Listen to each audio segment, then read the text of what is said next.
హే partners, ఇవాళ Talakona water falls కి అయితే రైడ్ స్టార్ట్ అయ్యాను. ఎర్లీ మార్నింగ్ 8 కి అయితే స్టార్ట్ అయ్యాను. తిరుపతికి రీచ్ అయ్యేసరికి 9 అయితే అయింది. వెళ్లేదారిలో సింపుల్ గా టిఫిన్ చేసి మళ్ళా రైడ్ ని అయితే కంటిన్యూ చేశాను. కొంచెం ముందుకు వెళ్ళంగానే బాక్రాపేట్ ఘాట్స్ అయితే వచ్చాయి. నా దగ్గర స్కూటీ ఉంది కాబట్టి నేనైతే స్పీడ్ గా వెళ్ళట్లేదు, కార్నరింగ్ కూడా చేయట్లేదు. కానీ మంచి నేక్డ్ బైక్ ఉంటే మాత్రం ఈ ఘాట్ రోడ్స్ ని సూపర్ గా ఎంజాయ్ చేసి ఉండొచ్చు. ఇంకా బాక్రాపేట్ నుంచి తలకోన జస్ట్ 21 కిలోమీటర్స్ మాత్రం ఉంది. రోడ్స్ మాత్రం చాలా బాగున్నాయి. విలేజెస్ మధ్యలో ఫుల్ గ్రీనరీ, చాలా బాగా అయితే అనిపించింది రైడ్ చేస్తుంటే. ఇంకా తలకోన చెక్ పోస్ట్ దగ్గరికి రీచ్ అయ్యాను.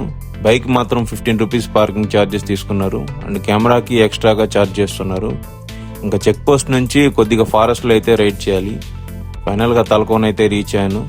బైక్ అయితే పార్క్ చేసి ఇంకా 1 కిలోమీటర్ ట్రెక్కింగ్ అయితే చేయాలి వాటర్ ఫాల్ దగ్గరికి. ఇంకా ట్రెక్కింగ్ మధ్యలో వాటర్ సౌండ్స్, పక్కన లోయ, చుట్టూ కొండలు, గ్రీనరీ, మైండ్ అంతా చాలా రిఫ్రెషింగ్ అయితే అనిపించింది. ఇంకొంచెం ట్రెక్ చేసేసరికి ఫైనల్ గా వాటర్ వ్యూ దగ్గరికి అయితే చేరుకున్నాం. వాటర్ ఫాల్స్ మాత్రం చాలా సూపర్ గా ఉన్నాయి చూడడానికి.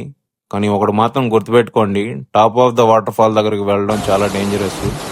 మీరు కూడా వెళ్తే జాగ్రత్తగా వెళ్ళండి, సేఫ్ గా ఉండి నేచర్ అయితే ఎంజాయ్ చేయండి. Happy riding, ride safe. మరిన్ని వీడియోస్ కోసం మా పని అయితే ఫాలో అవుతుంది.